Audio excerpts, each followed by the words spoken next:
नमस्कार मित्रों, स्वागत है आप सभी का हिंदी गुजराती ऐसे में।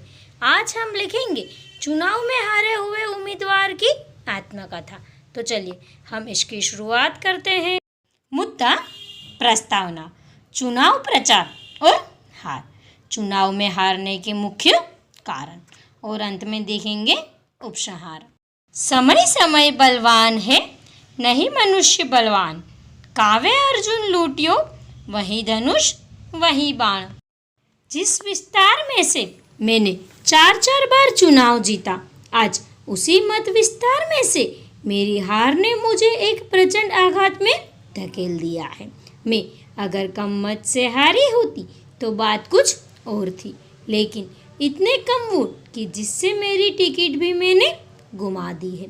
पिछले 4 बार के चुनाव में अच्छे वोट से मेरी जीत हुई थी, इसीलिए इस बार मेरी पार्टी ने किसी भी उम्मीदवार की बैठक बुलाए बिना ही मुझे चुनाव के लिए टिकट दे दी थी।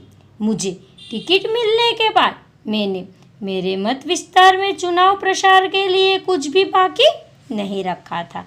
चुनाव प्रचार के लिए कितने कार्यकर को रखा, जगह जगह प्रचार बैनर भी लगवाए। प्रचार प्रसार के लिए मेरे वार्ड में डिजिटल ऑडियो गाड़ी भी चलवाई। बड़े बड़े नेता को साथ में लेकर मैंने सभा में भाषण भी दिया।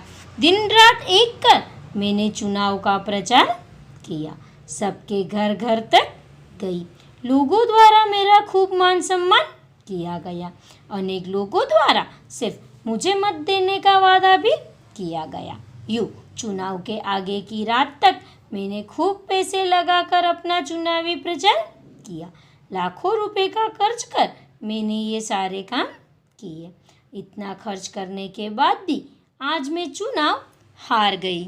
मेरे खानगी लोगों ने ही मेरा विश्वास तोड़ा और ना जाने कल तक मुझे अपना बोलने वाले सभी ने आज मेरा हाथ यूँ छोड़ दिया।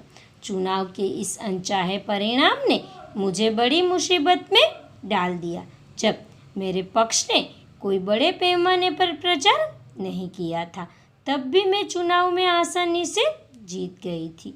तो आज इतने प्रचार प्रसार के बाद ये परिणाम क्यों? बहुत सोचने के बाद मुझे ये बात ध्यान में आई कि पिछले कुछ सालों से मेरे पक्ष की नीतिमत्ता तो इसका सही कारण नहीं है।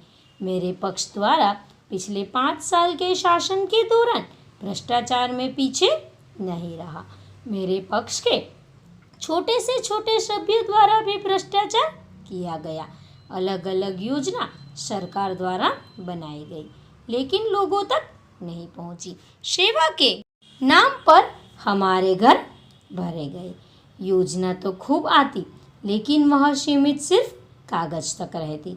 सरकार तो पूरा साथ देती, लेकिन हम इस समय समाज में फैला भ्रष्टाचार, गरीबी, बेरोजगारी, सभी जीवन जरूरी चीज वस्तु के आसमान छूती कीमतें, महंगाई से भरे शिक्षण संस्थान, आरोग्य सेवाएं, एक ओहदे के सामने यह कुछ दिखाई ही नहीं दिया।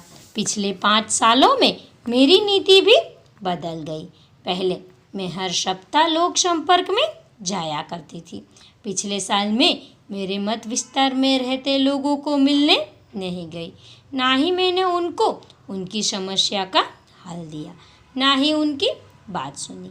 सच कहूँ तो मैं भी दूसरे नेता की तरह भ्रष्टाचार करने में पीछे नहीं रही। शायद उसी का फल आज मैं भुगत रही हूँ।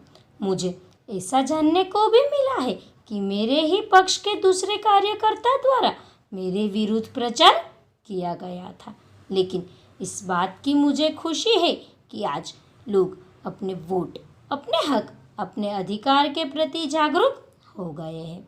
कुछ लोग आज भी पढ़े लिखे नहीं हैं, फिर भी वो अपना अच्छा बुरा समझकर वोट देते हैं। किसी चाल या झांसे में आकर गलत फैसला नहीं लेते। वह अपना कीमती मत सही कार्यकर्ता को देते हैं। अब मुझे समझ में आ रहा है कि जनता सर्वोपरि है। वो अपने प्रतिनिधि के दाम नहीं, काम पर विश्वास करती है। इसीलिए चुनाव के किसी भी उम्मीदवार को जनता को मूर्ख समझने की भूल नहीं करनी चाहिए। मैंने जो भी बिना मेहनत से कमाया था वो सब चुनाव के जंग में हार गई। अब मुझे हारने जीतने की कोई खुशी या गम नहीं है। इस बार के चुनाव ने मेरी आंखें खोल दी। अब मैं कोई चुनाव में खड़ी नहीं रहूँगी।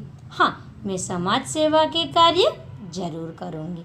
जनता के बीच में रहकर जनता के लिए जनता बनकर हमेशा उनका साथ दूंगी। तो मित्रों, इसी के साथ यहाँ ये निबंध पूर्ण होता है।